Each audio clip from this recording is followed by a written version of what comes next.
Episode 5। पिछले पतझड़ में गजनी में तारिक के चाचा दिल के दौरे से गुजर गए और कुछ हफ्तों के बाद तारिक के अब्बा को भी दिल का दौरा पड़ा। उसके बाद वो कमज़ोर हो गए और हफ्तों तक उन्हें एंजाइटी के दौरे पड़ते रहे। लैला तारिक को ऐसे देखकर खुश थी। उसे पुरानी आत्मविश्वासी तारिक को फिर से पाकर अच्छा लगा। अपने अब्बा की बीमारी के बाद हफ्तों लैला ने उसे फटे हाल, मुँह लटकाए और चुप चुप सा देखा था। ये तीनों घूमते फिरने लगे जबकि अम्मी और बाबी खड़े सोवियतों को देखते रहे। सड़क पर एक फेरी वाले से तारिक ने उबली हुई फलियों की एक प्लेट खरीदी जिसके ऊपर धनिए की खूब सारी चटनी लगी थी। दरियों की एक बंद दुकान के सामने बैठकर उन्होंने इसे खाया। इसके बाद हसीना अपने घर वालों को खोजने चली गई। घर लौटने के सफ़र में तारिक और लैला उसके अम्मी अब्बू के पीछे बैठे। अम्मी खिड़की के बाहर बैठी हुई बाहर देख रही थी। तस्वीर को उन्होंने अपने सीने से लगा रखा था। उनके बगल में बिना कोई भाव लिए बाबी एक आदमी की बातें सुन रहे थे जो ये कह रहा था कि भले सोवियत चले गए हों लेकिन वो नजीबुल्लाह को हथियार भेजते रहेंगे। वो उनकी कठपुतली हैं। वो उसके जरिए जंग को जारी रखेंगे। तुम चाहो तो मुझसे शर्त लगा लो। अगली कतार में किसी ने अपनी दलील शुरू कर दी। अम्मी खुद से ही बुदबुदा नहीं थी। वो एक ही सांस में कही जाने वाली उनकी दुआएं थीं जिनके आखिर के कुछ शब्द छोटे तेज़ चीखों में बदल जाते थे। बाद में उस दिन लैला और तारिक सिनेमा पार्क गए और एक सोवियत फिल्म देखी जो फ़ारसी में डब किए जाने से अनजाने में ही बड़ी कॉमेडी बन गई थी। उसमें एक सौदागर जहाज़ दिखाया गया था जिसमें फर्स्ट कैप्टन की बेटी के प्यार में पड़ जाती है। लड़की का नाम एलियोना है। फिर एक भयानक तूफान आता है, बिजली कड़कती है और बारिश होने लगती है जिससे शिप समुद्र में हिलकोरे खाने लगता है। डरे हुए जहाजी चीख कर कुछ कहते हैं और जिसका अनुवाद करते हुए एक शांत अफगानी आवाज़ कहती है, मेरे प्रिय महाशय, आप मुझे वो रस्सी देंगे। यहाँ तारिक की खिलखिलाहट फूट पड़ती है और जल्दी ही वो दोनों हंसी के झोंकों में गिरफ्त हो जाते हैं। जब एक थक जाता तभी दूसरे की नाक से आवाज़ उठती और फिर हंसी का दूसरा दौरा शुरू हो जाता। 2 लाइन आगे बैठे एक आदमी उनकी तरफ मुड़ा और उसने उन्हें चुप रहने का इशारा किया। अंत में एक शादी का सीन था। कैप्टन ने इलियोना को फर्स्ट मेट से शादी करने की इजाज़त दे दी थी। नया नया शादीशुदा जोड़ा एक दूसरे को देखकर मुस्कुरा रहा था। हर कोई वोदका पी रहा था। मैं तो कभी शादी नहीं करूँगा, तारिक फुसफुसाया। मैं भी नहीं। लैला ने ये बात कह तो दी लेकिन ये इस बात को कहते हुए वो एक पल के लिए असहज हुई और हिचके बगैर नहीं रह पाई।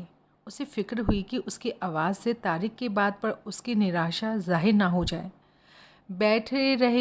अपने बैठते हुए दिल के साथ उसने एक बात जोड़ी, कभी भी नहीं। और इस बात पर उसने ज़्यादा जोर किया। शादियाँ बेवकूफ़ी हैं। हाँ, पूरी बकवास। इतना सारा पैसा खर्च होता है। हाँ, किस पर? अरे कपड़ों पर जिन्हें आप फिर कभी नहीं पहनेंगे। हाँ हाँ हाँ। अगर मैं कभी शादी करूँगा, तारिक ने कहा, तो लोगों को शादी के स्टेज पर 3 लोगों के लिए जगह बनानी पड़ेगी। मेरे लिए, मेरी दुल्हन के लिए और एक उस आदमी के लिए जो मेरे सर पे गोली मारेगा। सामने की कतार वाले उस आदमी ने उस पर गुस्से से भरी निगाहें डाली। स्क्रीन पर एलियोना और उसके नए शौहर एक दूसरे को होठों पर चूम रहे थे। चुम्बन को देखते हुए लैला ने एक बारगी लगा कि अजीब तरह से वो सबके सामने जाहिर हो गई है। वो अपने उछलते हुए दिल और कानों में शोर मचाते खून और बगल में बैठे हुए तारिक के प्रति बड़ी सावधान हो गई। वो तंग कर स्थिर बैठा हुआ था। चुम्बन लंबा खिसता चला गया। लैला को अचानक ये बात बेहद ज़रूरी लगने लगी कि वो हिले नहीं और ना ही कुछ बोले। उसने महसूस किया कि तारिक उसे उसी तरह देख रहा है जैसा वो तारिक को देख रही थी। तारिक की एक आंख चुम्बन पर थी और दूसरी लैला पर। उसने जानना चाहा कि क्या वो उसकी नाक से ज़ोर ज़ोर से निकलती हवा को सुन रहा था और किसी हल्की सी गलती का या किसी अनियमितता का इंतज़ार कर रहा था जो उसके मन में उमड़ रहे ख्यालों को जाहिर कर देती। और तारिक को चूमना, अपने होठों पर उसके होठों के ऊपर के नर्म घुंघराले बालों को महसूस करना, ये कैसे होगा? जब तारिक अपनी सीट पर बेचैनी से हिला, तनाव से भरी उसकी आवाज़ में उसने कहा, क्या तुम जानती हो, अगर तुम साइबेरिया में गुलेल से पत्थर छोड़ो ना तो धरती पर गिरने से पहले वो बर्फ़ में जम जाएगा। और वो दोनों हंस पड़े, लेकिन इस बार की हंसी कम देर की और असहज थी। और जब फिल्म ख़त्म हुई और वो बाहर निकले तो लैला ने ये देखकर राहत महसूस की कि आसमान में अंधेरा छा गया था और उसे दिन की जगमगाती रोशनी में तारिक से आंखें नहीं मिलानी पड़ेगी। अप्रैल 1992। 3 साल गुजर गए। इस बीच तारिक के अब्बा को एक के बाद एक दौरे पड़े। इससे उनका बायां हाथ बेजान हो गया। उनकी आवाज़ में हल्की सी लड़खड़ाहट आ गई। अब उनका मिजाज ख़राब होता और उनका मिजाज अक्सर ही ख़राब रहने लगा, जो उनकी लड़खड़ाहट बेहद बढ़ा देती। तारिक का नकली पाँव फिर से छोटा पड़ गया था और उसे रेड क्रॉस से नया पैर मिल गया था। हालांकि इसके लिए उसे 6 महीने तक इंतज़ार करना पड़ा था। जैसा हसीना को डर था, उसका परिवार उसे लाहौर ले गया, जहां उसके ऑटो की दुकान वाले उसके चचेरे भाई से उसकी शादी कर दी गई। जिस सुबह वो काबुल से रवाना हो रहे थे, लैला और गीती हसीना के घर उसे विदा करने गई थी। हसीना ने उनको बताया कि उसके चचेरा भाई यानी उसका होने वाला शौहर जर्मनी जाने की तैयारियां शुरू कर चुका है, जहां उसके भाई रहते थे। उसे लगा था कि साल भर के भीतर वो फ्रैंकफर्ट में होंगे। इसके बाद वो तीनों गले मिलकर खूब रोई। लैला ने हसीना को आखिरी बार तब देखा जब हसीना के अब्बा उसे एक भरी हुई टैक्सी की पिछली सीट पर बिठा रहे थे। सोवियत संघ इतनी जल्दी बिखर गया कि लोग हैरान रह गए। लैला को ऐसा लगता था कि हर कुछ हफ्ते में बाबा आज़ादी का ऐलान करने वाले हालिया गणतंत्रों की खबरों के साथ आते थे। लिथुआनिया, एस्टोनिया, यूक्रेन, कैमरिन पर से सोवियत झंडा उतार लिया गया। रूसी गणराज्य का जन्म हुआ। काबुल में नजीबुल्लाह ने चारों बदली और खुद को एक ईमान वाले मुसलमान के रूप में पेश करने की कोशिश की। ये काफ़ी नहीं है, अब बहुत देर हो चुकी है, बाबी ने कहा। ऐसा नहीं हो सकता कि आप एक दिन खाद के मुखिया रहें और अगले दिन मस्जिद में जाकर उन लोगों के साथ नमाज़ पढ़ें जिनके रिश्तेदारों को आपने टॉर्चर किया हो, मार डाला हो। काबुल के गिर्द कस रहे फंदे को महसूस करते हुए नजीबुल्लाह ने मुजाहिदीनों के साथ एक समझौता करने की कोशिश की, लेकिन मुजाहिदीनों ने इसे ठुकरा दिया। अपने बिस्तर पर से अम्मी ने कहा, अच्छा ही हुआ उनके लिए। वो रात दिन मुजाहिदीनों के लिए जागती और उनकी परेड का इंतज़ार करती। वो अपने बेटों के दुश्मनों की हार का इंतज़ार कर रही थी और आखिरकार वो हारे। ये अप्रैल 1992 में हुआ, जब लैला 14 साल की हुई। नजीबुल्लाह ने आखिरकार आत्मसमर्पण कर दिया और उस शहर के दक्षिण में दारुल मान महल के करीब संयुक्त राष्ट्र के परिसर में पनाह मिली। जिहाद पूरा हो गया था। लैला के पैदा होने वाली रात के बाद से जितनी कम्युनिस्ट हुकूमतें आई थीं, वो सारी हराई जा चुकी थीं। अम्मी के हीरो अहमद और नूर के जंगी भाई जीत गए थे और अब हर एक चीज़ को कुर्बान कर चुकने, अपने परिवारों को पहाड़ों में जीने के लिए छोड़ने और अफ़गानिस्तान की संप्रभुता के लिए अपनी लड़ाई के 1 दशक के बाद मुजाहिदीन काबुल आ रहे थे। मांस, खून और जंग में थकी हुई हड्डियों के साथ सचमुच के मुजाहिदीन। अम्मी उन सबको उनके नामों से जानती थी। उनमें शानदार उज़्बेक कमांडर दोस्तम थे, जो जुम्बिश मिल्ली गुट के रहनुमा थे। उनको अपनी वफ़ादारियाँ बदलते रहने की शोहरत हासिल थी। तेज़ और बदमिजाज गुलबुद्दीन हिकमतियार थे, जो हिज़्ब इस्लामी गुट के नेता थे। वो एक पश्तून थे जिन्होंने इंजीनियरिंग की पढ़ाई की थी और एक बार एक माओवादी छात्र की हत्या कर दी थी। उनमें जमात इस्लामी गुट के ताज़िक नेता रब्बानी थे, जो बादशाहत के दिनों में काबुल यूनिवर्सिटी में इस्लाम पढ़ाया करते थे। पगमान के एक पश्तून सयाफ थे, जिनके रिश्ते अरब दुनिया से भी जुड़ते थे। वो मोटे थे और इत्तेहाद इस्लामी गुट के नेता थे। अब्दुल अली माजारी भी उनमें से थे, जो हिज़्ब वहदत गुट के नेता थे। वे अपने साथी हज़ारा लोगों में बाबा मज़ारी के नाम से जाने जाते थे और उनके ईरान के शियाओं से पुख्ता संबंध थे। और बेशक उनमें अम्मी के हीरो रब्बानी के साथ भयानक करिश्माई ताज़िक कमांडर पंजशेर के शेर अहमद शाह मसूद भी थे। अम्मी ने उनका एक पोस्टर अपने कमरे में लगा रखा था। मसूद का खूबसूरत ख्यालों में डूबा हुआ चेहरा, तनी हुई भौहें और उनकी पहचान बन गई झुकी हुई पकोल काबुल में हर जगह मौजूद थे। उनकी जानदार काली आंखें बड़े बड़े बोर्डों दीवारों, दुकानों के सामने की खिड़कियां, टैक्सीज के ऊपर एंटीना में लगे हुए छोटों से झंडों में दिखाई दी जाती थी। अम्मी के लिए ये वो दिन था जिसके लिए वो अरसों से तरस रही थी और ये उनके बरसों के इंतज़ार का फल था। आखिरकार अब वो अपने रत जगह ख़त्म कर सकती थी और उनके बेटे चैन की नींद सो सकते थे।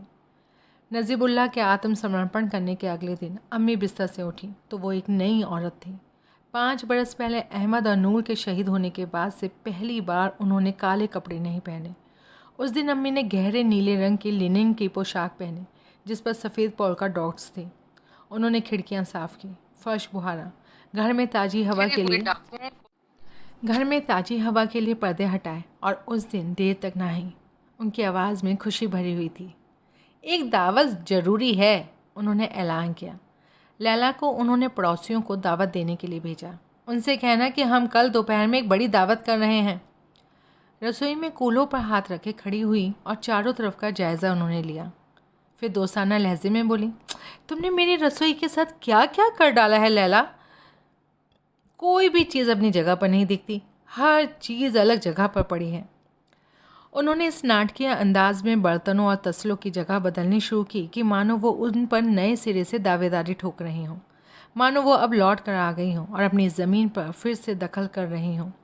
लैला उनके रास्ते में नहीं आई। ये अच्छा ही था।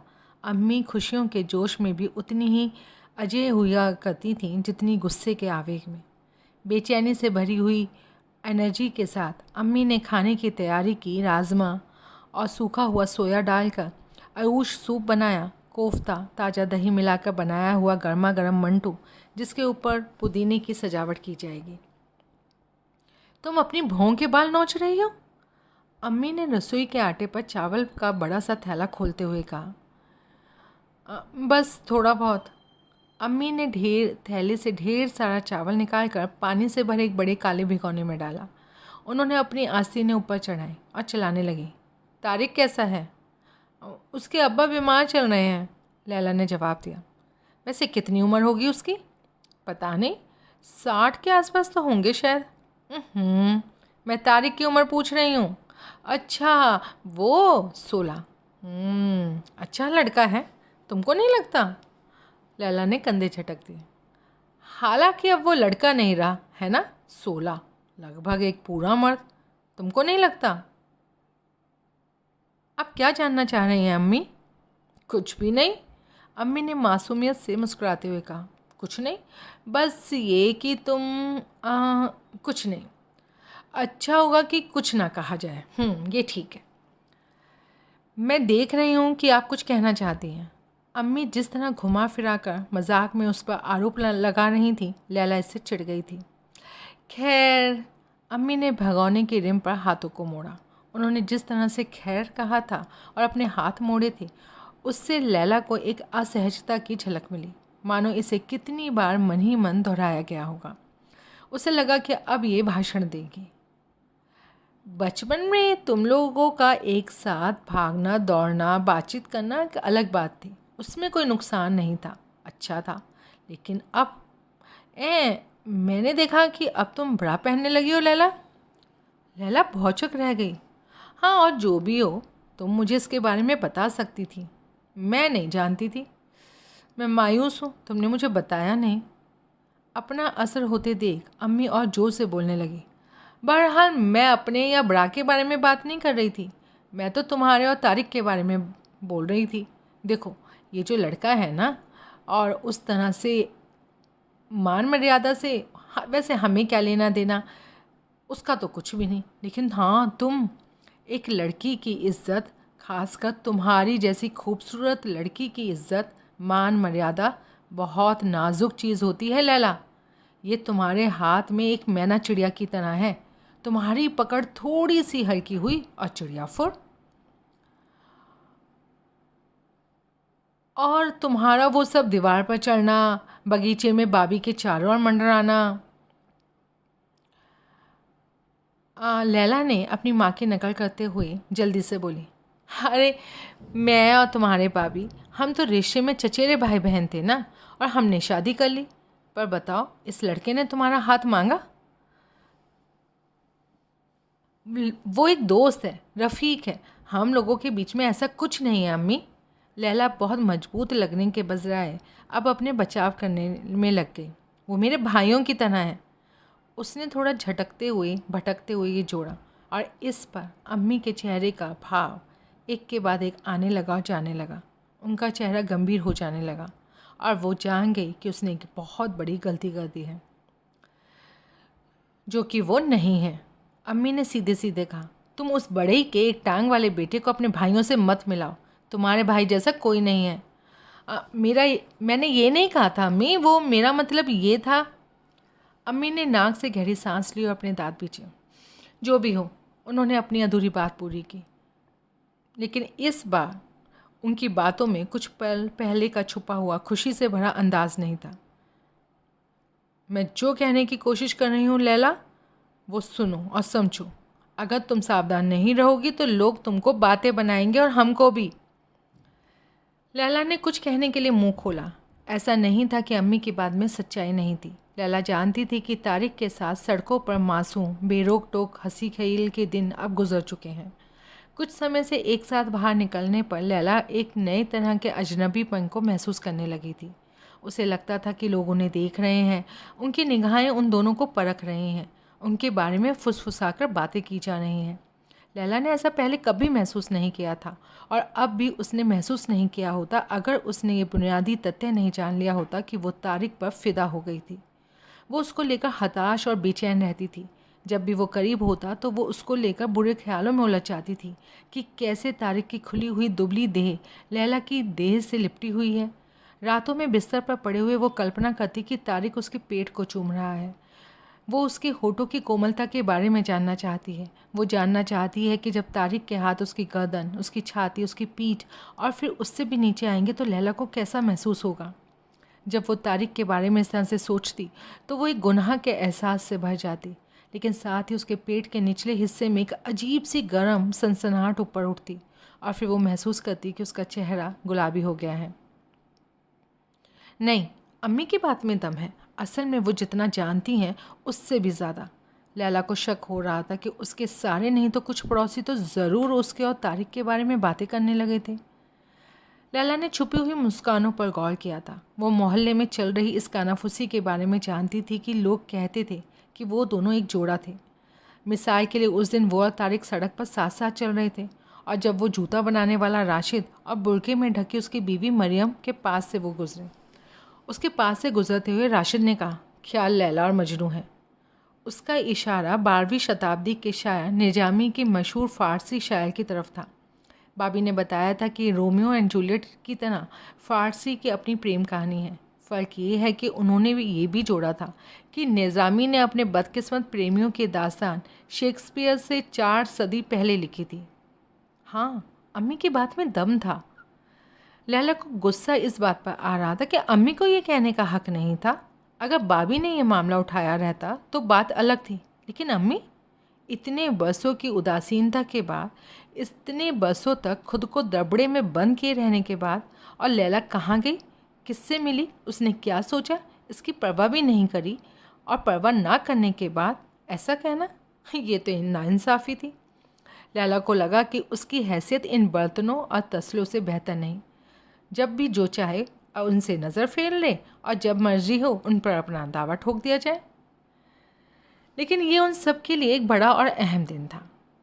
उसे इन बातों के लिए ख़राब करना अच्छी बात नहीं होती। इसी जज्बे में लैला ने बात को ख़त्म करना चाहा। मैं आपकी बात समझ गई अम्मी। अच्छा, तो अब तय रहा। अब हाकिम कहाँ है? कहाँ हो मेरे वो प्यारे नन्हे शौहर, कहाँ हैं? ये एक बिना बादलों का चौंधिया देने वाला दिन था, जो एक दावत के लिहाज से पूरी तरह माकूल था। मर्द आंगन में जर्जर फोल्डिंग कुर्सियों पर बैठे। उन्होंने चाय पी, सिगरेटें फूकी और मुजाहिदीनों के मंसूबों के बारे में ज़ोर ज़ोर से हंसी मजाक किया। लैला को बाबी से मंसूबों का खाका पता लग गया था। अफ़गानिस्तान को अब इस्लामिक स्टेट ऑफ अफ़गानिस्तान कहा जा रहा था। कई मुजाहिदीनों गुटों ने पेशावर में एक इस्लामी जिहाद काउंसिल बनाई थी, जो 2 महीनों के लिए सारी चीज़ों की देखभाल करती। इसके रहनुमा सिबगतुल्लाह मुहिद्दी थे। इसके बाद रब्बानी की रहनुमाई में एक रहनुमा काउंसिल आनी थी, जो 4 महीने के लिए हुकूमत का ज़िम्मा लेने वाली थी। इन 6 महीनों के दौरान एक लोया जिलगा होनी थी, जो रहनुमाओं को बुजुर्गी की सबसे बड़ी काउंसिल है। ये लोया जिलगा ही 2 बरसों के लिए एक अंतिम हुकूमत बनने वाली थी और इसके बाद जमहूरी चुनाव होने थे। एक आदमी काम चलाऊ भट्टी के ऊपर भुने जा रहे भेड़ के सीख कबाब को पंखा चल रहा था। बाबी और तारिक के अब्बा पुराने नाशपाती के पेड़ के नीचे शतरंज के खेल में जुटे थे। खेल में गहराई से डूबे होने की वजह से उनके चेहरे सिकुड़े हुए थे।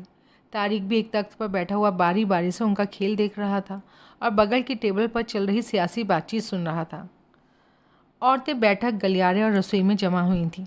बातचीत करने के साथ साथ वो अपने बच्चों को उछालती और हल्के से कूले खिसकाकर उन्हें लपक रही थीं। बच्चे पूरे घर में एक दूसरे के पीछे भाग रहे थे। कैसेट प्लेयर पर उस्ताद सरहंग की गज़लें बज रही थीं। रसोई में लैला गीती के साथ मिलकर गिलासों में दूध भर रही थी। गीती अब पहले की तरह उतनी शर्मीली या उतनी गंभीर नहीं रह गई थी। पिछले कई महीनों से उसकी भौं पर हमेशा बनी रहने वाली त्योनियाँ अब गायब हो गई थीं। इन दिनों वो अब अक्सर खुलकर और अदा के साथ हंसती, जिस पर लैला ने कॉल किया। अब उसने नीरस चोटियों से छुटकारा भी पा लिया था और अपने बालों को खुला रखती थी, जिनको वो लाल धारियों से सजाए रखती थी। लैला ने आखिरकार जान ही लिया कि उसमें आए इस बदलाव की वजह एक 18 साल का लड़का था, जिस पर गीती फिदा थी। उसका नाम साबिर था और वो गीती के बड़े भाई की फुटबॉल टीम में गोलकीपर था। ओह, उसकी मुस्कान सबसे अच्छी है और उसके मोटे मोटे काले बाल, गीती ने लैला को बताया। कोई उनके आपसी आकर्षण के बारे में नहीं जानता था। गीती उससे चाय के बहाने 2 बार छिप कर मिल चुकी थी। हर बार वो शहर के दूसरे सिरे पर तैमानी में एक छोटे से चाय खाने में 15-15 मिनट साध रहे थे। वो मेरा हाथ मांगने जा रहा है लैला, हो सकता है इतनी गर्मी में ही हो। तुम यकीन करोगी, मैं कसम खा रही हूँ कि मैं इसके बारे में सोचना बंद ही नहीं कर पाती। और स्कूल का क्या होगा? लैला ने पूछा। गीती ने अपना सर एक तरफ झुका लिया और उसने लैला को इस तरह देखा जिसका मतलब था कि हम दोनों ही अच्छी तरह जानती हैं कि उसका क्या होगा। हमारे 20 के होने तक हसीना कहा करती थी, गीती और मैं, कि हम में से हर एक 4-5 बच्चे इस पेट से निकाल चुके होंगे। लेकिन तुम लैला, हम दोनों का सर ऊंचा करोगी। तुम कुछ बनने जा रही हो, मैं जानती हूँ। एक दिन मैं अखबार उठाऊंगी और पाऊंगी कि उसके पहले पन्ने पर तुम्हारी तस्वीर है। गीती अभी लैला के बगल में खड़ी खीरे काट रही थी। उसका चेहरा खोया हुआ सा था, सपनों में डूबा हुआ दिख रहा था। पास ही में गर्मियों की अपनी सबसे बेहतरीन पोशाक में सजी हुई अम्मी, दाई, वाजुबा और तारिक की अम्मी के साथ मिलकर उबले हुए अंडे छिल रही थी। मैं कमांडर मसूद को अहमद और नूर की तस्वीरें देने जा रही हूँ, अम्मी वाजुमा को बता रही थी। वाजुमा ने ये दिखाने के लिए सर हिलाया कि वो इस बात में रुचि ले रही है और पूरी ईमानदारी के साथ सुन रही है। उन्होंने खुद उनके कफन दफन की देखरेख की थी। उन्होंने उनकी कब्रों पर दुआ पड़ी थी। मैं ये उनकी शराफत का शुक्राना होगा। अम्मी ने एक अंडा तोड़ा। मैंने सुना है कि वो एक सोच समझ वाले इज़्ज़तदार इंसान हैं। मुझे लगता है वो इसे कबूल करेंगे। उनके आसपास औरतें रसोई में आ जा रही थीं। वो कौरमे के कटोरे, मस्तवा की प्लेटें, रोटियों के टुकड़े ले जाकर बैठक के फर्श पर बिछे हुए दस्तरखान पर सजा रही थीं। हर कुछ देर में तारिक भीतर टहलते हुए आता। वो वहाँ पड़े सामान में से उसे उठाता, उसे कुटाता। मर्दों को इजाज़त नहीं है, गीती ने कहा। बाहर बाहर जाओ अभी, वाजमा चिल्लाई। औरतों द्वारा हंसी मजाक में इस तरह भगाए जाने पर तारिक मुस्कुरा देता। ऐसा लगता कि वो इसके मज़े ले रहा है कि कोई यहाँ उसका स्वागत नहीं कर रहा था। वो मानो इस औरताना माहौल को अपनी हल्की मुस्कान वाले मर्दाना अनादर पर खुश हो रहा था। लैला पूरी कोशिश कर रही थी कि उसकी ओर ना देखे, ताकि इन औरतों को बातें बनाने का कुछ और मसाला ना मिल पाए। इसलिए वो अपनी आंखें झुकाए रही और उससे कुछ नहीं बोली। लेकिन उसे कुछ रात पहले देखे गए एक सपने की याद आई, जिसमें उसे एक नर्म हरी नकाब के नीचे एक शीशे में अपना और तारिक का चेहरा साथ में दिखाई दिया था। उसके बालों में से चावल के कुछ दाने शीशे पर गिरते हुए टिक की आवाज़ कर रहे थे। तारिक ने आलू के साथ पके बछड़े के गोश्त का जायका लेना चाहा।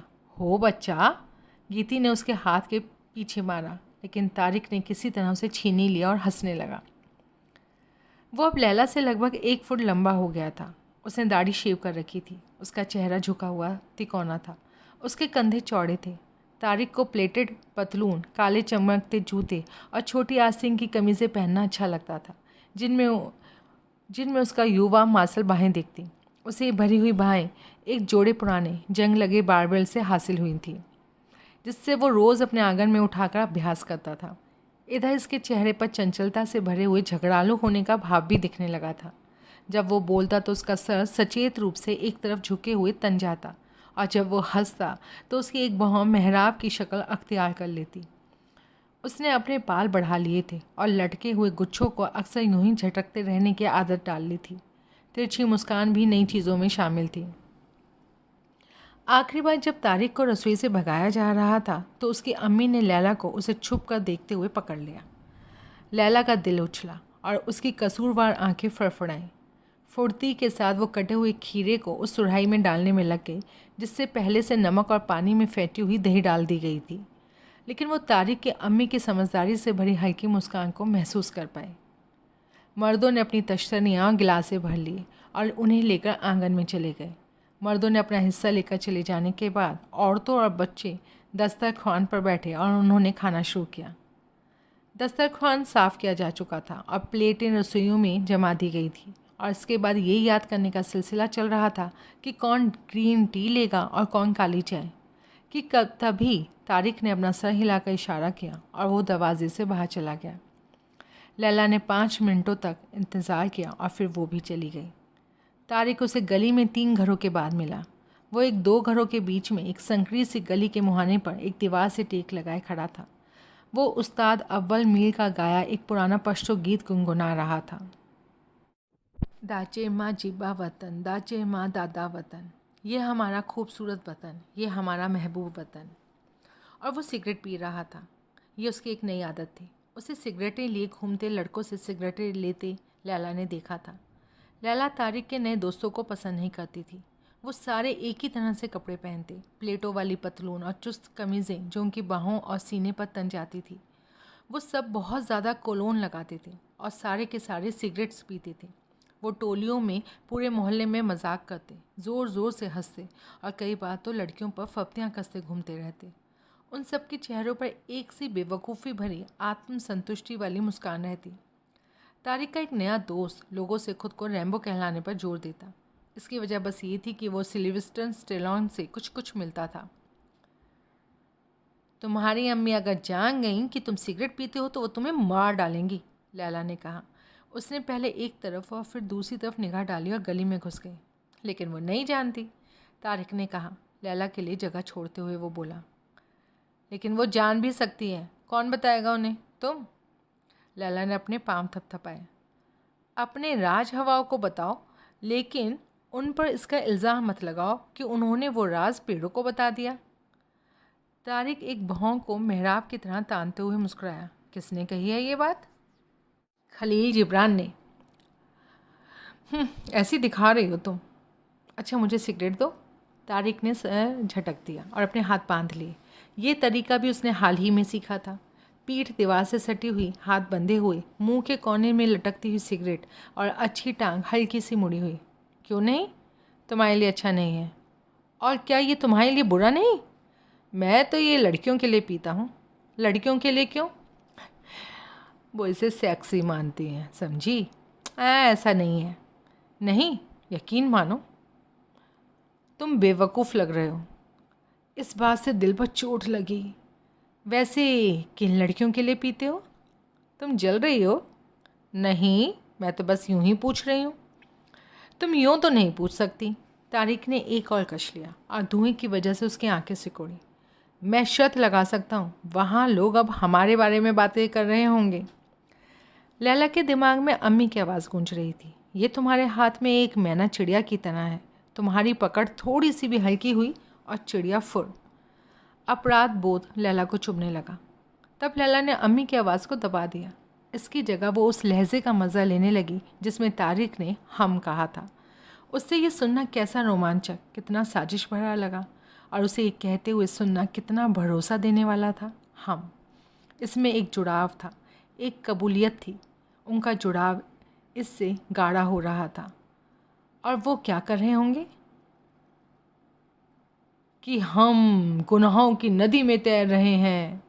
वो बोला कि हम वो हलवा खा रहे हैं जिसे खाना मना है। पागलपन के रिश्ते पर सवार हैं, लैला चहकी।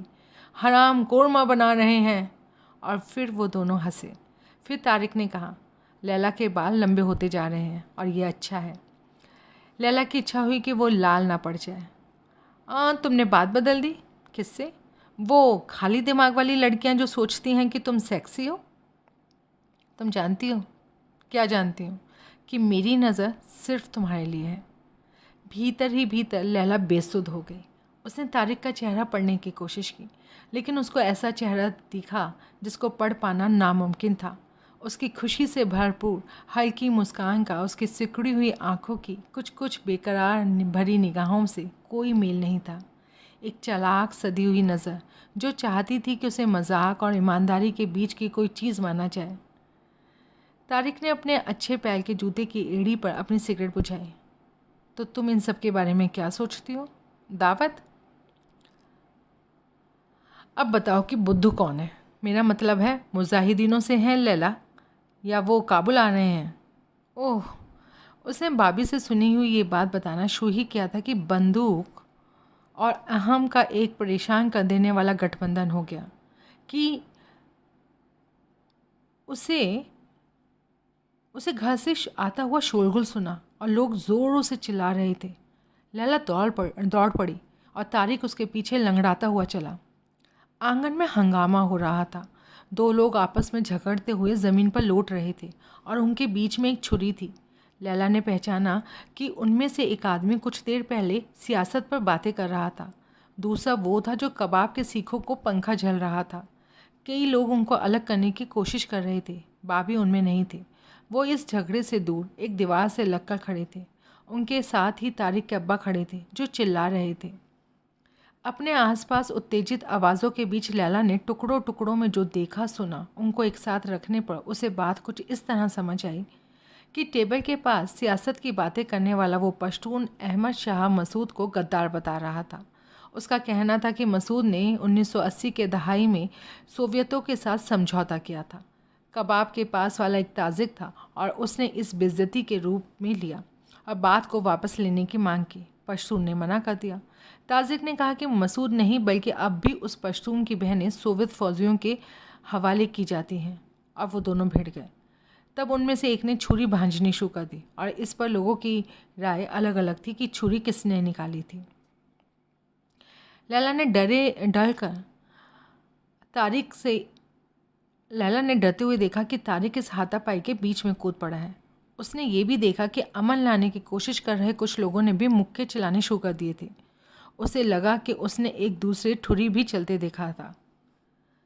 बाद में उस शाम को लैला ने सोचा कि कैसे वो हंगामा ख़त्म हुआ था। लोग एक दूसरे पर गिर पड़ रहे थे, चीखें चिल्लाहटें उठ रही थीं और मुक्के चल रहे थे। इन सब के बीच तारिक मुंह बनाते हुए अपने बालों को झटक रहा था। उसका पाँव खुल गया था और वो उसे पहनने की कोशिश कर रहा था। जिस तरह से फ़ौरन हर चीज़ सुलझ गई थी, ये चक्कर में डालने वाली बात थी।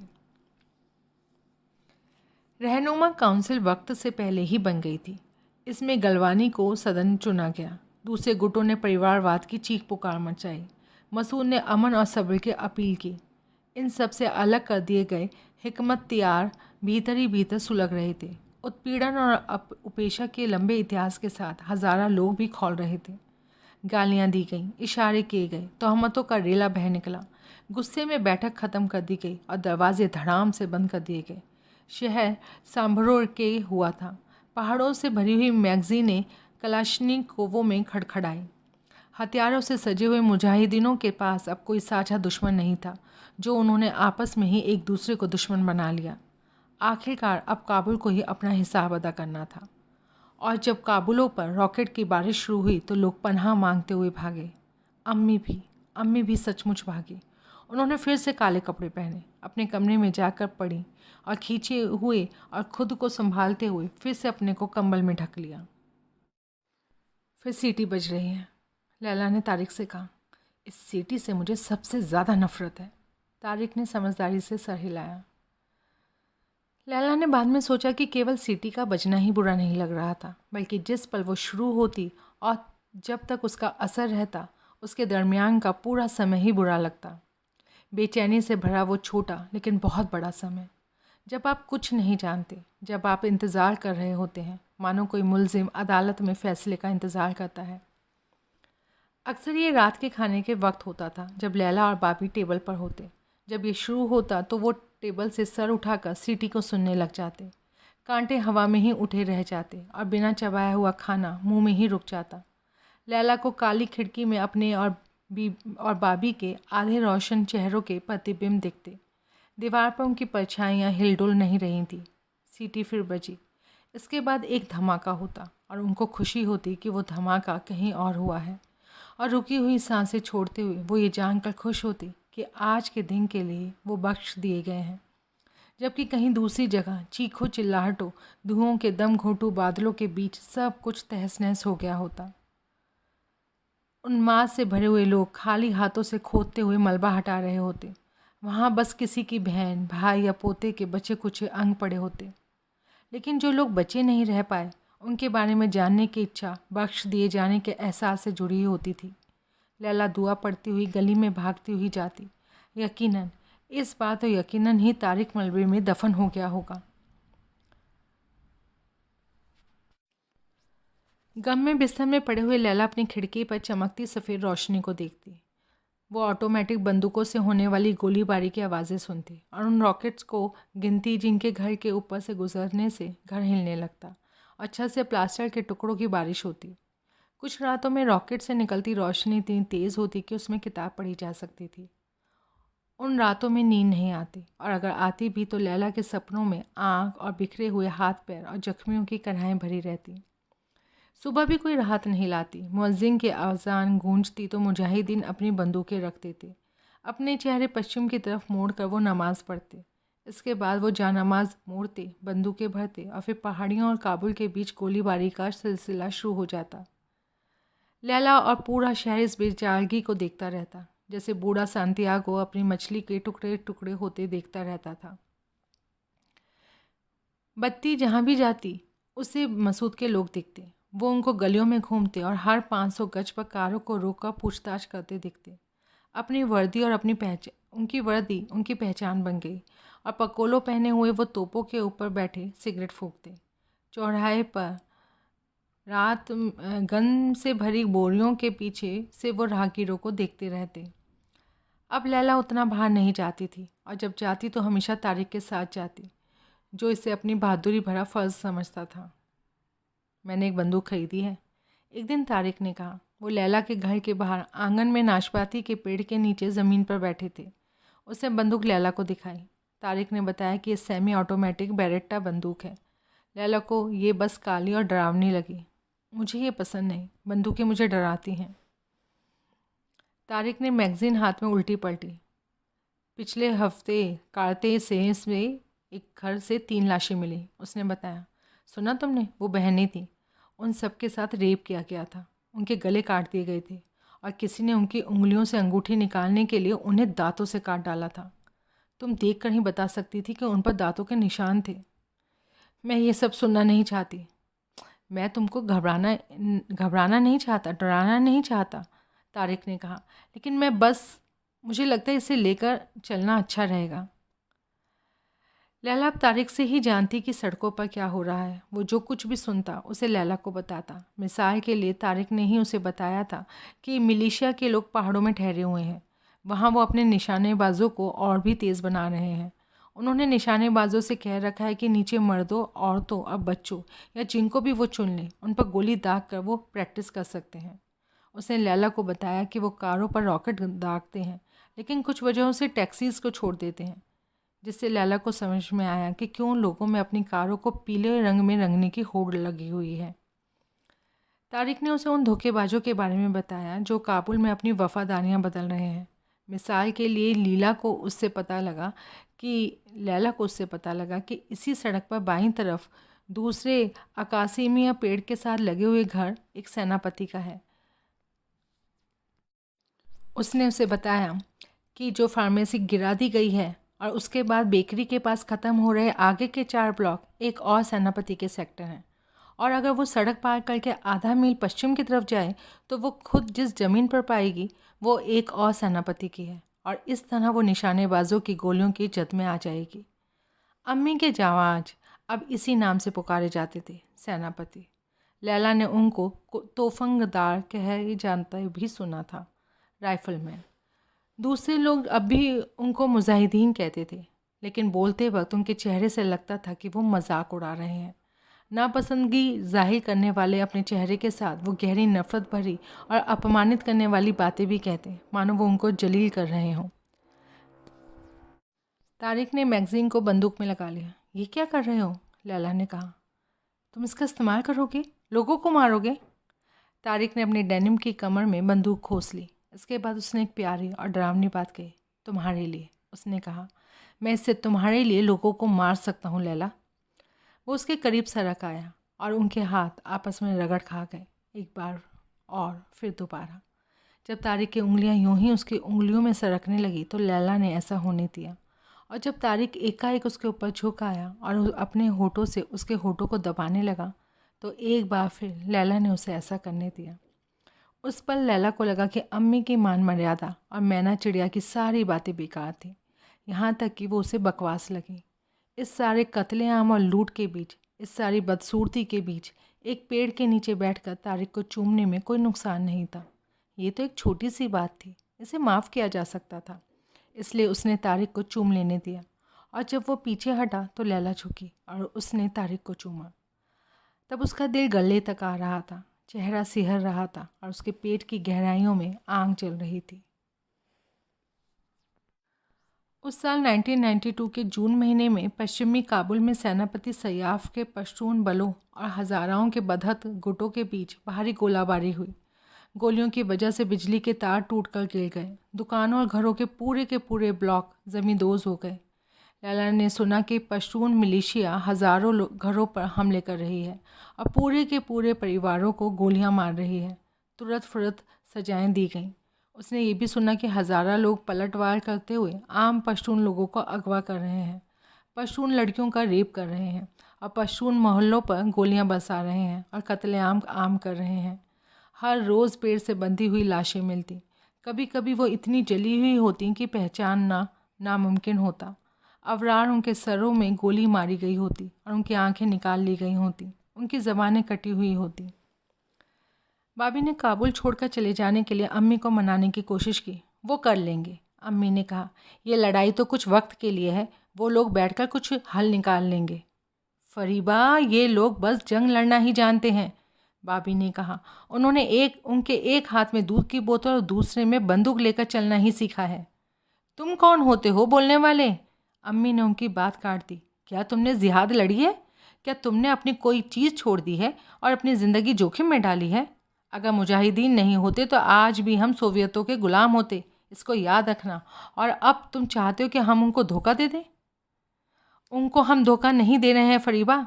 तो जाओ अपनी बेटी के साथ लेकर भाग खड़े हो। मुझे पोस्ट कार्ड लिखना, लेकिन अमन आ रहा है और मैं अकेले ही इसका इंतज़ार करूँगी। सड़कें इतनी असुरक्षित हो गई थी कि बाबी ने एक ऐसा काम किया जिसके बारे में सोचा भी नहीं जा सकता था। उन्होंने लैला का स्कूल जाना बंद करा दिया। पढ़ाने की जिम्मेदारी उन्होंने अपने ऊपर ले ली। लैला सूरज डूबने के बाद उनसे पढ़ने के कमरे में जाती। जब हिकमतियार शहर के दक्षिण इलाकों से मसूद पर रॉकेट दागना शुरू करता तो बाबी और लैला हाफिज़ की गज़लों और पसंदीदा अफ़गानी शायर खलीलुल्लाह खलीली की शायरी पर बहस करना शुरू करती। बाबी ने उसे क्वाड्रेटिक इक्वेशन निकालना सिखाया, उसे दिखाया कि पॉलिनोमियल कैसे निकालें और पैरामीट्रिक कर्व कैसे बनाएं। जब वो पढ़ा रहे होते तो चाबी बदल जाते। वो अपनी किताबों के बीच लैला से लंबे दिखते। उनकी आवाज़ एक शांत गहरी जगह से आती हुई लगती और वो पल के लगभग नहीं झपकाते। लैला कल्पना करती कि एक समय वो टीचर के रूप में ब्लैक बोर्ड झाड़ते हुए अब बच्चों को पिताओं की तरह चौकस निगाहों से देखते हुए कैसे लगते होंगे। लेकिन उनकी बातों को ध्यान से सुनना आसान नहीं था और लैला का ध्यान बार बार भटक जाता था। पिरामिड का एरिया क्या है? बाबी के पूछने पर लैला बस तारिक के होठों की संपूर्णता के बारे में, उसकी सांसों, उसके मुंह की गर्माहट के बारे में, उसकी धुंधली आंखों में अपनी परछाई के बारे में ही सोच पाती। उसने तारिक को उस पुराने पेड़ के नीचे चूमने के बाद 2 बार और चूमा था, और बात का ये चूमना ज़्यादा लंबा, ज़्यादा जोश से भरा हुआ था और उसे लगा था कि इस बार कम अनाड़ीपन था। दोनों बार वो उस अंधेरी गली में छुपकर मिले थे जहाँ अम्मी के दोपहर के दावत वाले दिन तारिक सिगरेट पी रहा था। दूसरी बार जब वो मिले थे तो लैला ने उसे अपनी छातियाँ छूने दी थी। लैला, हाँ भाभी। पिरामिड एरिया, तुम कहाँ हो? सॉरी भाभी, मैं देखते हैं पिरामिड बेस के एक तिहाई में ऊंचाई से गुणा करते हैं। भाभी गैर यकीनी के साथ सर हिलाती। उनकी निगाह लैला पर ठहरी रहती और लैला के ख्यालों में तारिक का हाथ होता जो उसकी छातियों को दबा रहा होता, उसकी पीठ सहला रहा होता और वो दोनों एक दूसरे को चूम रहे होते। उसी जून महीने में एक दिन गीती अपनी क्लास की 2 लड़कियों के साथ घर लौट रही थी। गीती के घर से बस 3 ब्लॉक पहले लड़कियों को एक रॉकेट आकर लगा। बाद में उसी भयानक दिन लैला को पता चला कि जिस सड़क पर गीती मारी गई थी उस पर गीती की अम्मा लीला उन्माद से चीखते हुए अपनी बेटी के मांस के टुकड़ों को एक एप्रन में बटोर रही थी। गीती का जर्जर दाहिना पांव 2 हफ्ते के बाद एक छत पर मिला। उसमें अभी भी नायलॉन के मोजे थे। हत्याओं के अगले दिन गीती के फातिहा पर रोती हुई औरतों से भरे कमरे में लैला सुन सी बैठी थी। ये पहली बार था जब कोई ऐसा मरा था जिसे लैला जानती थी, जिसके करीब रही थी, जिसे उससे प्यार किया था। और वो इस अथाह हकीकत को कबूल नहीं कर पा रही थी कि गीती अब जिंदा नहीं थी। वो गीती जिसके साथ लैला ने क्लास में खुफिया नोट्स साझा किए थे, जिसके नाखूनों को उसने पॉलिश किया था, जिसकी ठोड़ी के बालों को वो चिमटी से उखाड़ती थी। वो गीती जो गोलकीपर साबिर से शादी करना चाहती थी। वो गीती मर चुकी थी। वो मर चुकी थी। उसके चीथड़े उड़ गए थे। आखिर में लैला अपनी दोस्त के लिए रोने लगी और वो सारे आंसू जो उसके भाइयों के दफन होने पर नहीं बहे थे वो सारे निकल पड़े। लैला को हिलने में मुश्किल हो रही थी, मानो उसके हर जोड़ में सीमेंट जम गया हो। बातचीत चल रही थी और लैला जानती थी कि बात उसी से की जा रही है, लेकिन उसे महसूस हो रहा था कि उसे वहाँ से हटा दिया गया है और मानो वो छुपकर बातें सुन रही है। तारिक बोल रहा था और लैला को लग रहा था कि उसकी ज़िंदगी एक सड़ी हुई रस्सी है जो टूट रही है, उधड़ रही है और जिसके रेशे रेशे बिखर रहे हैं। वो 1992 के अगस्त के गर्म उमस से भरी हुई दोपहर थी। वो लोग लैला के घर की बैठक में थे। अम्मी को पूरे दिन पेट दर्द था और कुछ ही मिनटों पहले बाबा दर्शन से हिकमतियार द्वारा छोड़े जा रहे रॉकेट के बावजूद उनको डॉक्टर के पास ले गए थे। और अब यहाँ तारिक था जो पलंग पर लैला की बगल में बैठा हुआ ज़मीन पर देख रहा था। उसने अपने हाथ घुटनों में दबा रखे थे। वो कह रहा था कि वो जा रहा है, मोहल्ले से नहीं, काबुल से नहीं, बल्कि अफ़गानिस्तान से जा रहा है। लैला की आंखों के आगे अंधेरा छा गया। कहाँ जाओगे तुम? पहले तो पाकिस्तान, पेशावर, इसके बाद मैं नहीं जानता, शायद हिंदुस्तान, ईरान। कितने दिनों के लिए पता नहीं। मेरा मतलब है कि तुम ये बात कब से जानते थे? कुछ दिनों से। मैं तुमको बताने ही जा रहा था लैला, कसम से, लेकिन मैं हिम्मत नहीं जुटा पाया। मैं जानता था तुम कितना परेशान हो जाओगी। कब? कल। कल? लैला मुझे देखो, कल। अब्बा की वजह से उनका दिल अब और ये सब बर्दाश्त नहीं कर सकता, ये सारा लड़ाई झगड़ा हत्याएं। लैला ने अपने हाथों में अपना चेहरा छुपा लिया। उसके सीने में डर का एक बुलबुला फूल रहा था। उसने सोचा कि वो पहले ही देख सकती थी कि ये होने वाला है। जितने लोगों को वो जानती थी लगभग सारे लोग अपना सामान समेट कर चले गए थे। मोहल्ले में अब जाने पहचाने चेहरे नहीं रहे थे। मुजाहिदीनों के गुटों की 4 महीनों की लड़ाई में ही ऐसी हालत हो गई थी कि सड़क पर कोई पहचान वाला मिलना मुश्किल था। हसीना का परिवार मई में ही तेहरान चला गया था। बाजमा और उसका ख़ानदान उसी महीने इस्लामाबाद चले गए थे। गीती के मारे जाने के फ़ौरन बाद जून में उसके अम्मी अब्बू और भाई बहन चले गए थे। लैला नहीं जानती थी कि वो कहाँ गए थे। उसने अफवाह सुनी थी कि वो ईरान में मशहद की ओर गए थे। लोगों के जाने के बाद घर कुछ दिन तक खाली पड़े रहते, फिर या तो मिलिशिया वाले कब्ज़ा कर लेते या अजनबी लोग रहने लगते। हर कोई जा रहा था और अब तारिक भी। और मेरी अम्मी भी अब नौजवान औरत नहीं रही, वो कह रहा था।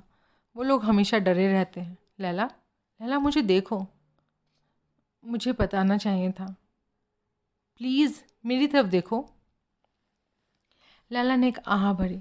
अब वो बिलख कर पड़ी जब वो रो रही थी और तारिक अपने अंगूठे से उसके गालों पर के आंसू पोंछने के लिए बढ़ा तो लैला ने उसका हाथ हटा दिया। ये मतलब परस्ती और बेवकूफ़ी थी, लेकिन वो इस बात को लेकर तारिक पर गुस्सा थी कि वो उसे छोड़ कर जा रहा था। वो तारिक जो उसी का एक हिस्सा था, जिसकी परछाई हर याद में उसके साथ जुड़ी हुई थी, वो उसे कैसे छोड़ सकता है? उसने तारिक को एक थप्पड़ लगाया, लेकिन उसने दोबारा थप्पड़ मारा, उसके बाल खींचे। जब तारिक को उसकी कलाइयाँ पकड़नी पड़ी और वो कुछ कह रहा था जिसे लैला समझ नहीं पाई। वो नबी और समझदारी से बोल रहा था और फिर आखिर में किसी तरह उनकी भौं से भौहें मिली, नाक से नाक, और ऐसा हुआ कि लैला अपने होठों पर फिर से उसकी सांसों की गर्मी महसूस कर सकती थी। और एकाएक जब वो उसकी तरफ झुका तो वो भी झुक गई। बाद में जो हुआ था उसको याद रखने के लिए कई दिनों और हफ्तों तक लैला को अपनी यादें कुरेदनी पड़ी। किसी जलते हुए अजायब घर ने निकल रहे किसी कला प्रेमी की तरह जो भी चीज़ वो बटोर सकती थी बटोर लेती, ताकि उसे मिट जाने से बचा सके, ताकि उसे सहज कर रखा जा सके। लेकिन वक्त आँख के लिए सबसे निर्मम चीज़ होता है और आखिर में वो हर चीज़ नहीं बचा सकी। और अब भी उसके पास ये सारी चीज़ें थीं।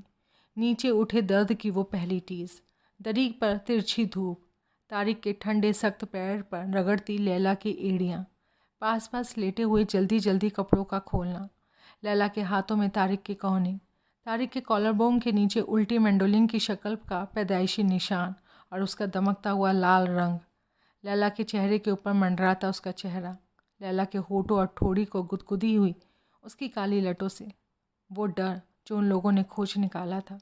उन्होंने अपनी निर्भीकता और साहस में भरोसे की कमी, दर्द में लिपटा हुआ वो अजीब सा आनंद जिसे बयान नहीं किया जा सकता था, और तारिक पर वो निगाह, अनगिनत निगाहें जिनमें तारीफ़, प्यार, माफ़ी, शर्मिंदगी भरी होती, लेकिन सबसे ज़्यादा होती भूख।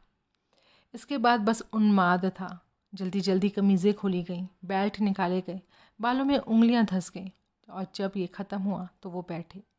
पास पास बैठे हुए वो एक दूसरे को सूंघते रहे। उनके चेहरे गुलाबी हो गए थे। अभी अभी जो हुआ था, अभी अभी जो उन्होंने किया था, उसकी विशालता के आगे वो दोनों ही हैरान और परेशान, अवाक थे। लैला ने दरी पर अपने खून की 3 बूंदें देखी। उसने सोचा कि जो गुनाह उसने कर दिया था उससे बेखबर उसके अम्मी अब्बू बाद में इसी पलंग पर बैठेंगे, और तब शर्म और कसूरवार होने के एहसास का दौर आया। ऊपर बजती हुई घड़ी लैला के कानों में ज़ोर ज़ोर से आवाज़ कर रही थी, मानो एक जज की हथौड़ी उसके गुनहगार साबित करते हुए बार बार बज रही थी। तब तारिक ने कहा, मेरे साथ चलो लैला। कुछ पलों के लिए लैला को भी लगा ये मुमकिन है। वो, तारिक और उसके अम्मी अब्बू एक साथ तैयारियां कर रहे हैं, सामान पैक करते हुए, बस में चढ़ते हुए, और इस सारे खून खराबे को पीछे छोड़ते हुए वो सुकून की तलाश में जा रहे थे। हो सकता है उन्हें मुसीबतों का सामना करना पड़ता, लेकिन जो भी हो, एक साथ मिलकर वो उसका सामना करते। एक उदास अलगाव, एक हत्यारा अकेलापन उसकी ताक में बैठे थे। तब तो ऐसा नहीं हुआ होता। वो जा सकती है, वो साथ रह सकते हैं। तब बहुत सारी ऐसी दोपहरें आएंगी। मैं तुमसे शादी करना चाहता हूँ लैला। जब वो फर्श पर थे तब से पहली बार लैला ने अपनी आंखें उठाकर तारिक की आंखों में देखा। उसने तारिक के चेहरे में कुछ तलाशा। इस बार उसके चेहरे पर मजाक का कोई निशान नहीं था। उसकी निगाहें इरादों की पक्की और साफ लग रही थी। तब भी उसकी ईमानदारी पर लोहे की परत चढ़ी हुई थी। तारिक, मुझे तुमसे शादी करने दो लैला। हम आज ही शादी कर सकते हैं। मस्जिद जाकर मुल्ला तलाश ने एक जोड़ी गवाहों को तैयार करने और जल्दी से निकाह पढ़ा लेने के बारे में वो बताने लगा। लेकिन लैला अम्मी के बारे में सोच रही थी, जो मुजाहिदीनों की तरह ही ज़िद्दी और अड़ियल थी। लैला के चारों ओर की हवा विद्वेष और निराशा से भर गई, और वो बाबी के बारे में सोच रही थी, जिन्होंने बहुत पहले ही अम्मी के आगे हार मान ली थी। वो अम्मी के विरोधी के रूप में उदास कर देने वाले एक दयनीय इंसान थे। कभी कभी मुझे महसूस होता है कि बस तुम ही मेरी सब कुछ हो लैला। ये थे उसके ज़िंदगी के हालात और इन हालातों की सच्चाइयाँ जिनसे भाग पाना नामुमकिन था। लैला, मैं हाकिम काका से तुम्हारा हाथ मांगूंगा, वो हमें दुआएं देंगे, मैं जानता हूँ लैला। हाँ, वो सही था, बाबी ऐसा ही करेंगे, लेकिन इससे वो बिखर जाएंगे। तारिक अब भी बोले जा रहा था। उसकी आवाज़ें पहले तो दबी दबी थी, फिर ऊंची हुई, और फिर मिन्नतें करने लगा, और फिर उसने तर्क का सहारा लिया। उम्मीदों से भरे पूरे उसके चेहरे पर दुख उभर आया। मैं नहीं जा सकती तारिक, लैला ने कहा। ऐसा मत कहो, मैं तुमसे प्यार करता हूँ, बेइंतहा। मुझे माफ़ करो, मैं तुम्हें प्यार करता हूँ। इन शब्दों को सुनने के लिए उसने कितना इंतज़ार किया था। कितनी बार उसने इन अबोले शब्दों के बारे में सपने देखे थे और आखिरकार अब वो यहाँ उसके आगे बोल दिए गए थे। और इस वक्त की विडंबना ने लैला को तोड़ कर रख दिया। मैं अपने अब्बा को नहीं छोड़ सकती, उनके पास बस मैं ही बची हूँ। उनका दिल भी इसे बर्दाश्त नहीं कर पाएगा। तारिक ये बात जानता था। वो जानता था कि तारिक की ही तरह लैला भी अपनी ज़िंदगी की जिम्मेदारियों से हाथ नहीं झटक सकती थी। लेकिन ये सिलसिला जारी था, वो जारी रहा। वो फरियादें करता रहा और वो इनकार करती रही। वो प्रस्ताव रखता रहा और लैला माफ़ी मांगती रही और दोनों आंसू बहाते रहे। आखिर में लैला ने उसे वापस लौटा दिया। दरवाजे पर उसने तारिक से वादा लिया कि वो उसे अलविदा कहे बगैर चला जाएगा। उसने तारिक के पीछे दरवाज़ा बंद कर दिया। लैला ने उससे अपनी पीठ टिका ली। दरवाजे पर बसती तारिक की मुट्ठियों के बीच कांपती हुई लैला ने एक हाथ से अपना पेट पकड़ रखा था और दूसरे हाथ से अपना मुंह दबा रखा था। दरवाजे की दूसरी तरफ से तारिक वादा कर रहा था कि वो उसके लिए वापस लौट कर आएगा। वो ज़रूर आएगा। वो उसे कभी यहाँ नहीं छोड़ेगा। तारिक के थक कर चुप हो जाने तक वो वहीं खड़ी रही। वो उसके लड़खड़ाते हुए कदमों की दूर जाती आहट को सुनती रही, जो अंत में एक कदम ख़त्म हो गई। बची रहीं पहाड़ियों पर गोलियाबारी की आवाज़ें और उसके पेट में, उसकी आंखों में और उसकी हड्डियों में दिल का तेज़ तेज़ धड़कना। ये साल का अब तक का सबसे गर्म दिन था।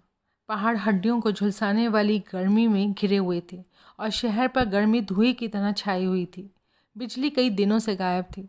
पूरे काबुल में बिजली के पंखे मुंह चढ़ाते हुए बेजान पड़े थे। लैला बैठक के पलंग पर सुस्त पड़ी थी। उसके ब्लाउज से पसीना बह रहा था। हर एक छोड़ी गई सांस उसकी नाक के ऊपर सिरे को जला रही थी। वो जानती थी कि अम्मी के कमरे में अम्मी भाभी बात कर रहे हैं। 2 रात पहले और पिछली रात भी वो जग पड़ी थी और उसे लगा था कि उसने नीचे उनकी आवाज़ें सुनी हैं। जब से एक गोली ने दरवाजे में नया छेद किया था, तब से हर रोज़ अब वो बातें करने लगे थे। बाहर दूर कहीं तोपखाना गरज रहा था और कहीं पास में एक के बाद एक गोलियां चल रही थीं। लैला के भीतर भी एक जंग लड़ी जा रही थी। एक तरफ शर्मिंदगी से भरा हुआ अपराध बोध था, तो दूसरी तरफ ये पक्की राय थी कि उसने और तारिक ने जो किया था वो गुनाह नहीं किया था। उसे लग रहा था कि ये एक कुदरती, अच्छा, खूबसूरत और ज़रूरी काम था, जिसके पीछे ये भावना थी कि शायद फिर वो कभी एक दूसरे को ना देख पाए। लैला ने करवट ली और कुछ याद करने की कोशिश करने लगी। उस वक्त जब वो और तारिक फर्श पर थे और तारिक ने अपना माथा उसकी तरफ झुका रखा था, तब हाफते हुए तारिक कुछ कह रहा था। शायद ये कि क्या मैं तुम्हें दर्द पहुंचा रहा हूँ, या क्या इससे तुम्हें दर्द हो रहा है। लैला तय नहीं कर सकी कि उसने क्या कहा था। क्या मैं तुम्हें दर्द पहुंचा रहा हूँ, क्या इससे तुम्हें दर्द हो रहा है। उसे गए हुए केवल 2 हफ्ते ही हुए थे और ये शुरू हो गया था। यादों के धार धार किनारों को वक्त कुंद कर रहा था। लैला दिमागी रूप से बेचैन हो जाती।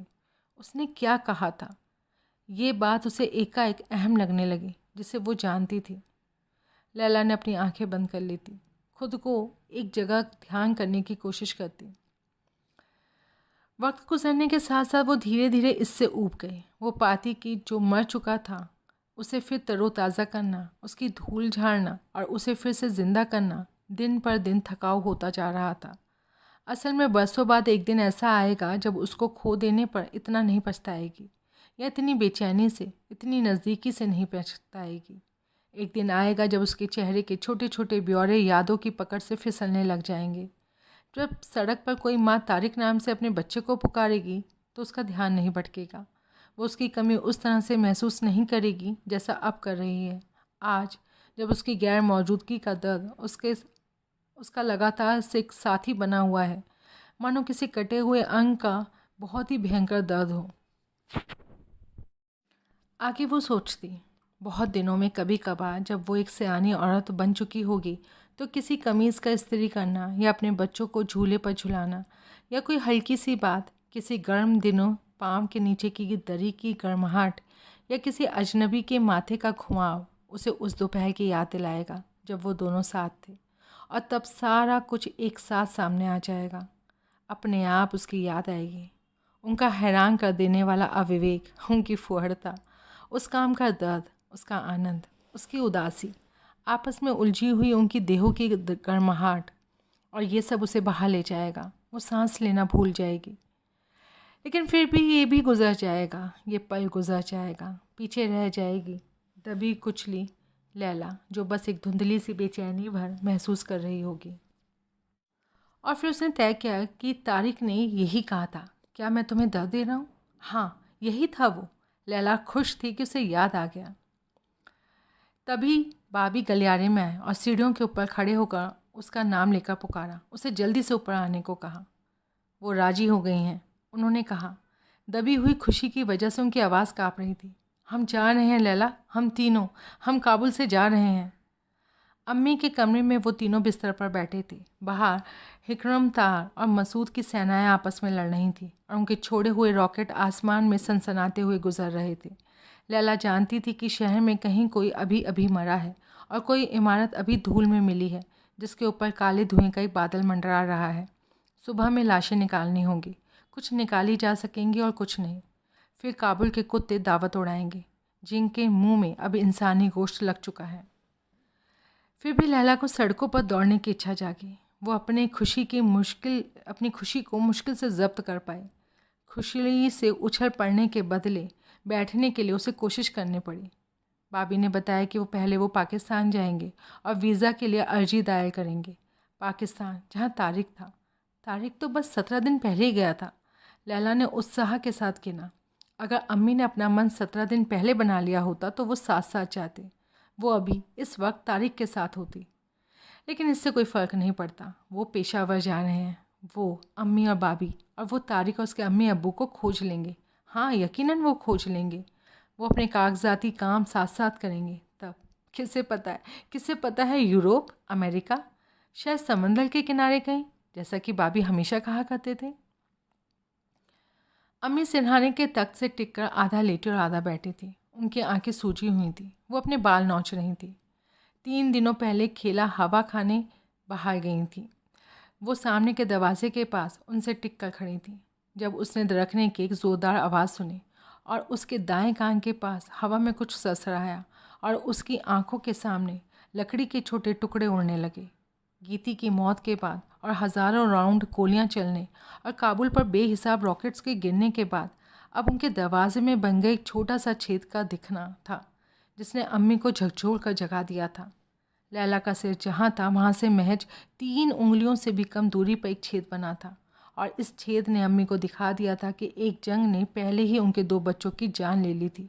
इस ताज़ा जंग में उनके बचे हुए बच्चे की जान भी जा सकती है। कमरे की दीवारों से अहमद और नूर की मुस्कानें उतार ली गईं।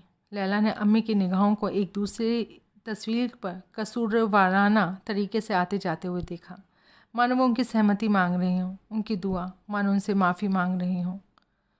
अब हमारे लिए यहाँ कुछ नहीं बचा, बाबी ने कहा। हमारे बेटे जा चुके हैं, लेकिन हमारे पास अब भी लैला है। हम अब भी एक दूसरे के साथ हैं फरीबा। हम एक नई ज़िंदगी की शुरुआत कर सकते हैं। बाबी बिस्तर के दूसरी तरफ पहुँचे। जब वो अम्मी का हाथ थामने के लिए झुके तो अम्मी ने उन्हें ऐसा करने दिया। अम्मी के चेहरे पर रियायत का भाव था। लग रहा था कि उन्होंने खुद को सौंप दिया हो। उन्होंने एक दूसरे का हाथ हल्के से पकड़ रखा था और फिर धीरे धीरे सरक कर वो गले मिले। अम्मी ने अपना चेहरा बाबी की गर्दन में छुपा लिया। उन्होंने बाबी की कमीज़ मुट्ठी में थाम ली। उस रात उत्तेजना ने लैला को घंटों जगाए रखा। वो बिस्तर में पड़ी रही और दूर भड़कीले नारंगी और पीले रंग में रोशन आसमान को देखती रही। इस तरह किसी समय भीतर के उल्लास और बाहर में तोपखाने की गरज के बावजूद उसे नींद आ गई। उसने एक सपना देखा। वो एक समुद्र तट की पट्टी पर लिहाफ पर बैठे हुए हैं। ये ठंडा लंबा दिन था, लेकिन कंधों पर कंबल लपेटे हुए तारिक के पास बैठना गर्माहट से भरा हुआ था। वो उन कारों को देख सकती थी जो हवा में हिल रहे खजूर के पेड़ों के नीचे उखड़ी हुई सफ़ेद पेंट से रंगी एक नीची बाड़ के पीछे खड़ी थी। हवा में उसकी आंखों में पानी आ रहा था और जूतों में रेत भर रही थी। हवा रेत के एक टीले से दूसरे पर सूखी हुई घास की गांठें उछाल रही थी। वो दूर बहती नावों का डोलना देख रहे थे। उनके आसपास सिग्नल चीख रहे थे और हवा में हिलडोल रहे थे। हवा उथनी ढलानों पर से रेत उड़ा रही थी। फिर वहाँ ऐसे मंत्रों के गाने जैसा शोर था। लैला ने तारिक को वो बात बताई कि बाबी ने उसे गाने वाली रेत के बारे में बताई थी। तारिक ने उसकी बाहों को सहलाया और उसमें से रेत के टुकड़े झाड़े। लैला की निगाह तारिक की उंगली की अंगूठी पर पड़ी। ये उसकी अपनी अंगूठी जैसी ही थी। सोने के छल्ले पर जाली जैसी लकीरें खींची हुई थी। ये सही है, उसने तारिक से कहा। ये दाने से दाने का घिसना है, सुनो। उसने सुना। उसने तौरियाँ चढ़ाई। उन्होंने इंतज़ार किया। उन्हें ये फिर से सुनाई दिया। हवा जब हल्की होती तो एक करहाने की आवाज़ आती, और जब ये तेज़ होती तो ऊंचे कोरस की मिमियाती हुई आवाज़ आती। बाबी ने कहा कि उन्हें सिर्फ वही सामान साथ ले जाना चाहिए जो बहुत ज़रूरी हो, बाकी की चीज़ों को वो बेच देंगे। इससे हमारे पेशावर में रहने का खर्च निकल जाएगा। तब तक मैं काम देखूंगा। अगले 2 दिनों तक वो बेचा जाने वाला सामान जमा करते रहे। उन्होंने इसका ढेर लगा दिया। अपने कमरे में लैला ने पुराने ब्लाउज़ों, पुराने जूतों, किताबों और खिलौनों को परे रख दिया। बिस्तर के नीचे देखने पर उसे पीले रंग के शीशे की एक छोटी सी गाय मिली, जो उसी ने 5वें दर्जे में छुट्टियों के दौरान दी थी। एक छोटा सा फुटबॉल का चाबी का छल्ला मिला, जो कीती का तोहफा था। लकड़ी का छोटा सा पहाड़ियों वाला ज़ेब्रा, सेरामिक का एक छोटा सा एस्ट्रोनॉट जो लैला और तारिक को एक गटर में मिला था। तब वो 6 साल की थी और वो 8 साल का था। लैला को याद आया कि इस पर उनमें छोटी सी तकरार भी हुई थी कि वो किसको मिला था। अम्मी भी चीज़ें जमा कर रही थी। उनकी गतिविधियाँ हिचक से भरी हुई थीं। उनकी आंखें आंसुओं से भरी हुई थी और सुस्त और खोई खोई सी थी। उन्होंने अपनी अच्छी प्लेटें, रुमालें, अपने सारे गहने, अपने अधिकतर पुराने कपड़े अलग कर दिए। बस उन्होंने अपनी शादी की अंगूठी अपने पास रखी। आप ये बेच नहीं रही हैं? बेच रही हैं क्या? लैला ने अम्मी को शादी का जोड़ा उठाते हुए कहा। वो उसकी गोद में सरसराते हुए खुल गया। उसने उसके गले में लगी लेस और रिबन को छुआ। आस्तीनों पर हाथ से टाँके गए नन्हे मोतियों पर उंगलियां फेरी। अम्मी ने कंधे झटके और उससे जोड़ा ले लिया। उन्होंने रुखाई से उसे कपड़ों के ढेर पर फेंक दिया, मानो एक झटके में बैंडेड को अलग कर रही हूँ। सबसे दर्दनाक काम बाबी को करना था, लैला ने सोचा। लैला ने उनको अपने पढ़ने के कमरे में पाया, जहाँ वो विषाद से भरा चेहरा लिए किताब रखने के खानों को देख रहे थे। उन्होंने एक सेकंड हैंड टी शर्ट पहन रखी थी, जिस पर सैन फ्रांसिस्को के लाल पुल का फ़ोटो था। सफ़ेदी से ढके हुए पानी में से निकले घने कोहरे ने पुल के टावरों को अपने में समा लिया था। तुम वो पुरानी कहानी जानती हो? बाबी ने कहा। तुम एक उजाड़ द्वीप पर हो। तुम 5 किताबें ले सकती हो, तो तुम कौन सी चुनोगी? मैंने कभी नहीं सोचा था कि मुझे सचमुच में ऐसा करना पड़ेगा। हमें एक नया संग्रह बनाना पड़ेगा बाबी। वो मुस्कुराए। मैं यकीन नहीं कर सकता कि मैं काबुल से जा रहा हूँ। मैं यहाँ स्कूल गया, मैंने यहाँ पहली नौकरी पाई, इसी शहर में मैं बाप बना। बड़ा अजीब लगता है ये सोचना कि जल्दी ही मैं किसी दूसरे शहर के आसमान के नीचे सो रहा होऊंगा। मेरे लिए भी ये बहुत अजीब है। सारा दिन काबुल पर लिखी गई ये नज़्म मेरे दिमाग में उमड़ती रही है। मुझे लगता है कि साहिब तबरेज़ी ने इसे 17वीं शताब्दी में लिखा था। कभी मुझे ये पूरी नज़्म याद थी, और अब तो इसकी 2 लाइनें ही याद कर पाता हूँ। इसकी छतों पर चमकते महताबों को नहीं गिना जा सकता है, और ना गिने जा सकते हैं इसकी दीवारों के पीछे छुपे हुए हज़ारों दमकते आफताब। लैला ने निगाह ऊपर की तो देखा कि वो रो रहे थे। उसने अपनी एक बाँह उनकी कमर में लपेटी। हो बाबी, हम लौटेंगे जब ये जंग ख़त्म हो जाएगी। इंशाअल्लाह हम काबुल लौट आएंगे, आप देखिएगा। तीसरी सुबह लैला ने सामान के ढेरों को आंगन में लाकर सामने के दरवाजे के पास रखना शुरू कर दिया। इसके बाद वो एक टैक्सी बुलाकर उसे गिरवी रखने वाली दुकान में ले जाने वाले थे। लैला घर और आंगन में दौड़ते हुए कपड़ों, बर्तनों के ढेर और बाबी की किताबों के बक्से ढोती रही। दोपहर तक उसे थक जाना चाहिए था, जब सामने के दरवाजे के पास सामान का ढेर उसकी कमर जितनी ऊंचाई तक आ गया था। लेकिन वो जानती थी हर चक्कर के साथ ही वो तारिक को फिर से देखने के और करीब होती जा रही है, और हर चक्कर उसके पाँवों को और ज़्यादा फुर्ती से भर देता था और उसके हाथ और अधिक तरोताज़ा होते जा रहे थे। हमें एक बड़ी टैक्सी की ज़रूरत पड़ेगी। लैला ने ऊपर देखा। ऊपर अपने सोने के कमरे से अम्मी बोल रही थी। वो खिड़की से झुकी हुई थी और अपनी कोहनियाँ उन्होंने ओटे पर टिका रखी थी। चमकती गर्म धूप उनके स्याह बालों से उलझी हुई थी और उनके मुरझाए हुए पतले चेहरे पर चमक रही थी। अम्मी ने वही गहरी नीली पोशाक पहनी थी जिसे उन्होंने 4 महीने पहले की दोपहर वाली दावत के दिन पहना था। वो एक नौजवान औरत की खूबसूरत पोशाक थी, लेकिन लैला को एक पल के लिए अम्मी एक बूढ़ी औरत लगी। पतली बाहों और धसी हुई कनपटियों वाली एक बूढ़ी औरत, जिसकी धीमी आंखों के गिर्द थकान से भरे हुए स्याह घेरे थे। ये तो शादी के पुराने फ़ोटो में दिखती उस मोटी गोल चेहरे वाली चमकती हुई औरत से अलग ही कोई जीव थी। 2 बड़ी टैक्सियाँ, लैला ने कहा। लैला भाभी को भी देख सकती थी। वो बैठक में किताबों के बक्से एक के ऊपर एक सजा रहे थे। जब ये पूरा हो जाए तो ऊपर आना, अम्मी ने कहा। हम दोपहर के खाने के लिए बैठेंगे, उबले हुए अंडे और बची हुई फलियाँ। मेरी पसंदीदा, लैला ने कहा। एक बार कि उसने अपने सपने के बारे में सोचा। लिहाफ पर बैठे हुए वो तारिक, समंदर, हवा, टीले। उसका मन ये जानने को कर रहा था कि गाती हुई रेत की आवाज़ कैसी लग रही थी। लैला रुक गई। उसने ज़मीन की दरार के निकलते एक भूरे गिरगिट को देखा। इसका सर अगल बगल में डोल रहा था। इसने पलकें झपकाई और एक चट्टान के नीचे उछलकर घुस गया। लैला ने फिर से समुद्र तट की कल्पना की। अब बस गीत की आवाज़ ही आ रही थी और ऊंची हो रही थी। हर पल के साथ वो तेज़ होती जा रही थी, तेज़ और तेज़। बाढ़ के पानी की तरह वो उसके कानों में भरी हुई थी। उसने हर दूसरी चीज़ को बहा दिया। परों से ढकी सीगर अब उसकी नकल कर रही थी और बिना आवाज़ निकाले बस अपनी चोंच को खोल बंद कर रही थी। बिना गरज के लहरें झाग और बौछारों के साथ उठ रही थी। रेत गाई जा रही थी और अब वो चिल्ला रही थी। एक आवाज़ जैसे कि खनखनाहट। खनखनाहट नहीं, बल्कि सीटी। लैला ने किताबें अपने पैरों पर गिरा दी।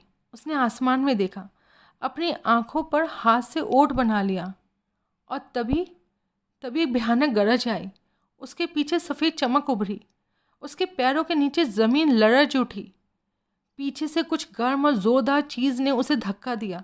उसके पाँवों की चप्पल निकल गई। वो हवा में उड़ गई और अब वो उड़ रही थी, हवा में बल खाते हुए। घूमते हुए उसने आसमान को देखा, फिर ज़मीन को, फिर आसमान को, फिर ज़मीन को। लकड़ियों के जलते हुए ढेर सारे टुकड़े आसमान में उछले, इसी तरह शीशे के हज़ारों टुकड़े भी। और लैला को लगा कि वो उनमें से एक एक टुकड़े को अपने आसपास उड़ते हुए देख सकती थी। वो देख सकती थी कि वो धीरे धीरे उलट पलट रहे हैं और उनमें से हर एक में धूप चमक रही है, नन्हे खूबसूरत इंद्रधनुष।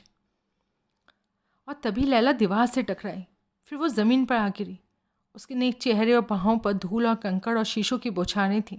जो आखिरी चीज़ उसे पता थी वो ये था कि अपनी बगल में ज़मीन पर एक धमाके को उसने देखा है, खून से तरबतर टुकड़ों का एक ढेर।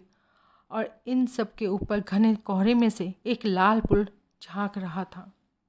और इसी के साथ पार्ट 2 ख़त्म होता है। तो जो पार्ट ये 5 था ना, पार्ट 4 और 5, ये इसका भाग 2 था। और इसके बाद एक पार्ट 3 है जो कि नेक्स्ट एपिसोड से मैं स्टार्ट करूँगी। तो ये नॉवल आपको कैसे लग रहा है ज़रूर बताइएगा। थोड़ा सा कम पसंद में आ रहा है, लोग कम सुन रहे हैं, लेकिन देखिए ये जीवन की सच्चाई है।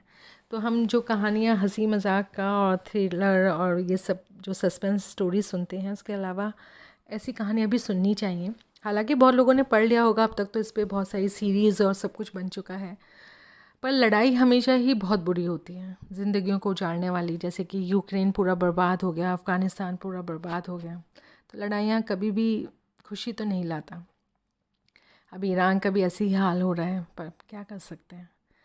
तो जल्दी मिलते हैं दूसरे पार्ट के साथ। अपना ध्यान रखिएगा और प्लीज़ सुनते रहिएगा, अपने दोस्तों के साथ शेयर करिएगा इस कहानी को। नमस्कार।